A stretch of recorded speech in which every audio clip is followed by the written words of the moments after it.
बेला शुद्ध पवन है, मेरे लाडलो जागो। अमृत बेला शुद्ध पवन है, मेरे लाडलो जागो। संयम भाई उठ जा, उठ जा। अमृत वेले का गीत भी बज गया अब तो। सोने दे भाई, कल रात डिनर करके 11 बजे गए थे। हाँ, पर डिनर के लिए तो तू 7:30 बजे ही चला गया था भाई। हाँ, पर डाइनिंग हॉल से तो 11 बजे बाहर आया था, फिर सोते सोते 12 बज गए।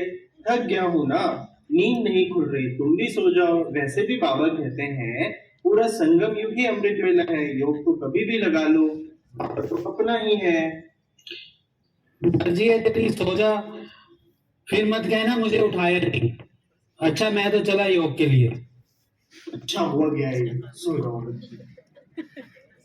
कर्म करो ऐसे भाई तुम पड़े, फिर पछताना। एक दिन तो धर्मराज को पड़ेगा मुख दिखलाना, पड़ेगा मुख दिखलाना। एक ना एक दिन धर्मराजपुरी में हम सबको जाना है, तो चलिए देखते हैं जब संयम भाई वहां गए तो क्या हुआ। नाम तुम्हारा संयम, लेकिन तुम्हारे सभी कर्मों में असंयम ही की ही झलक दिखाई दी थी। सोते थे तो सोते ही रहते थे, खाना खाने बैठते तो घंटों व्यर्थ वार्तालाप में समय गवाते थे, ज्ञान योग के समय सेवा करने चले जाते थे। अब धर्मराज ही तुम्हें संयम सिखाएंगे। ये सरासर गलत इल्जाम है। मैं सारी धारणाओं का, श्रीमत का पालन करता हूँ, अमृत वेला भी उठता हूँ, मुरली भी सुनता हूँ। ये सरासर गलत इल्जाम मुझ पर लगाया जा रहा है। चित्रगुप्त, गवाह पेश किया जाए। नरेश भाई जी को बुलाया जाए।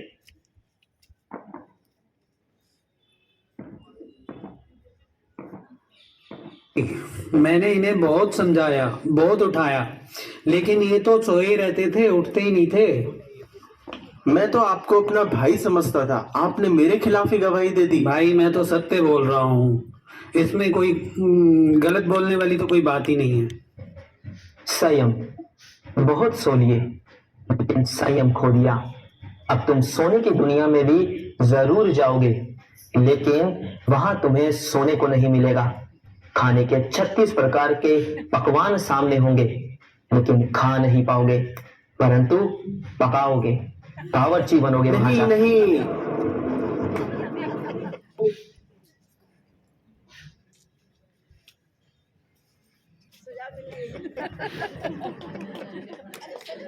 आ रहे हैं धीरज भाई।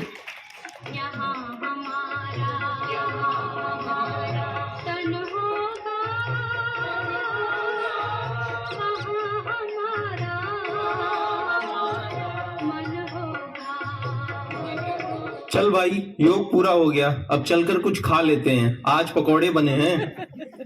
रुक जा भाई, दीदी स्टेज पर आते हैं, उनसे मिलकर फिर चलते हैं। दीदी तो रोज ही आते हैं, पकोड़े थोड़ी ना रोज बनते हैं। और कमाल करते हो तुम, योग कर लिया, आत्मा की बैटरी चार्ज हो गई, अब चल के शरीर की भी बैटरी चार्ज कर लें। अरे भाई, इतना अधीर क्यों रहते हो? मुरली क्लास में दीदी के हर प्रश्न का उत्तर देने में भी बड़े आतुर रहते हो, किसी को और को बोलने का मौका भी नहीं देते। मुझे हर क्वेश्चन के आंसर आते हैं, तो क्यों ना बोलूं। अब ये बात तो 7 दिन का कोर्स करने वाला भी जानता है कि लक्ष्मी नारायण कौन बनने वाला है। तुम आसान सवाल का जवाब भी बड़े उछल उछल कर देते हो। अधीरता आसुरी गुण है और धैर्यता दैवी गुण है। तुमको नहीं चलना है तो ना सही, मैं तो जा रहा हूँ पकौड़े खाने। जाओ फिर जाओ, तुम्हारी मर्जी, जो मर्जी करो। आइए अब देखते हैं धीरज भाई को ऐसा धीरज रखने का धर्मराजपुरी में क्या फल मिला। धीरज, तुमने अधीरता में संगम का समय खो दिया, योग के समय भी व्यर्थ संकल्प चलाते थे, सेवा में भी उतावलापन दिखाते थे और साथी भाई बहनों को डिस्टर्ब करते थे। अब तो धर्मराज ही तुम्हारा फैसला करेंगे। धीरज, अरे ओ धीरज, अब तुम थोड़ा धीरज रखो। तुम्हारी सजा थोड़ी देर में सुनाई जाएगी। कोई भी सजा दे देना धर्मराज जी, पर मेरे धैर्य की परीक्षा मत लो, प्लीज जल्दी बताओ। तो सुनो, तुम सतयुग में तो जाओगे लेकिन द्वारपाल बनोगे, सभी के महल में आने जाने का ब्यौरा रखोगे। नहीं नहीं, कोई और सजा सुना दो धर्मराज जी, मेरे धैर्य की परीक्षा मत लो। यही मेरा अंतिम फैसला है। इनका नाम है मिश्री बहन। जैसा नाम वैसा ही स्वभाव है, आप खुद देखिए।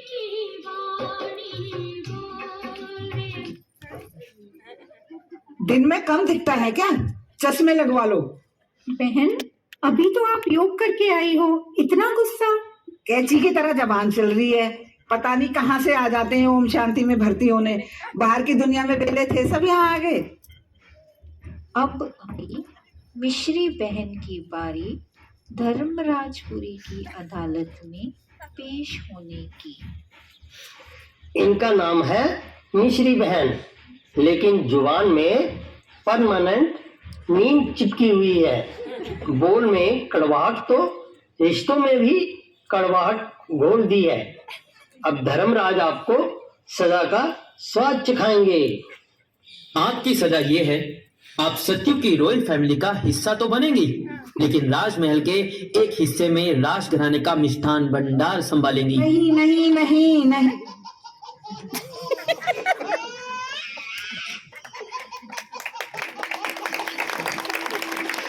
नाम है सत्यवीर भाई।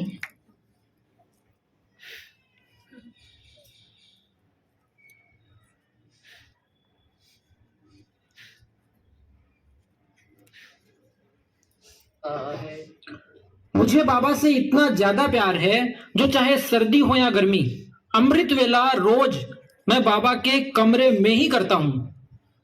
झूठ बोलता है, ये मेरे कमरे में रहता है, इसे मैं रोज उठाता हूँ, क्लास चलने के लिए भी कहता हूँ, पर ये उठता ही नहीं मेरा मीठा भाई।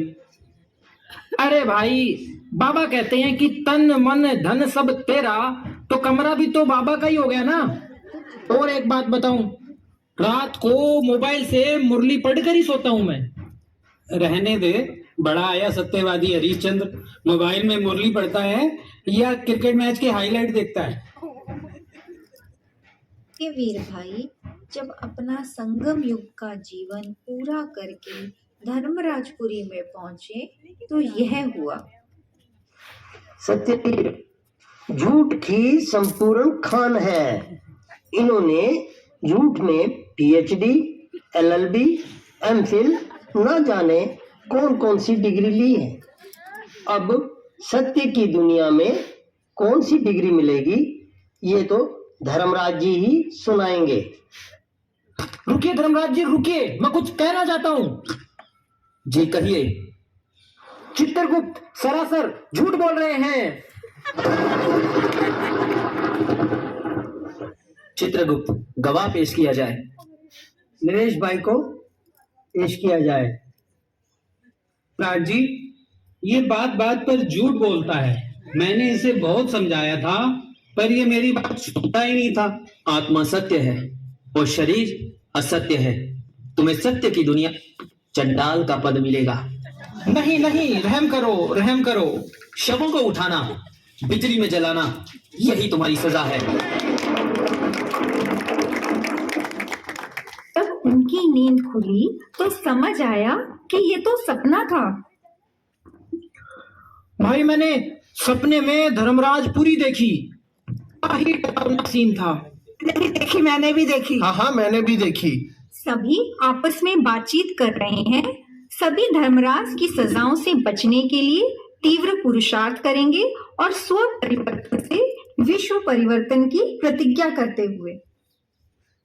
मैं प्रतिज्ञा करता हूँ, अब हर कर्म में संयम रखूंगा, अपने नाम को सार्थक करूंगा, सभी ईश्वरीय नियम और मर्यादाओं का पालन करूंगा। मुझे मिष्टार भंडार नहीं संभालना, सत्यु की मिष्टार भंडार का आनंद लेना है। आज से मैं स्व परिवर्तन के लिए दिल से प्रतिज्ञा करती हूँ। इस महायज्ञ में कड़वाहट को स्वाहा करूंगी, सभी से मधुर व्यवहार करूंगी। थोड़ी प्रतिज्ञा मैं भी कर लूं। सही बताऊं तो मैं सच के सिवाय कुछ नहीं बोलता। फिर भी आज मैं धर्मराज जी को हाजिर नाजिर जानकर ये अखंड प्रतिज्ञा करता हूं कि झूठ से कोसों दूर रहूंगा और सच की पगडंडी पर ही चलूंगा। और वो क्या कहते हैं, सच तो मीठो नच।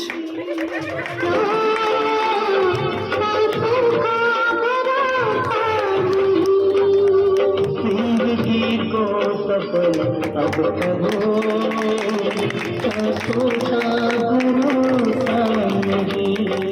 तो हम सभी भी स्व परिवर्तन के लिए मन ही मन दृढ़ संकल्प करें, ताकि हमें धर्मराजपुरी में ना जाना पड़े, बल्कि धर्मराज हमें सलाम करके नई दुनिया में भेजे।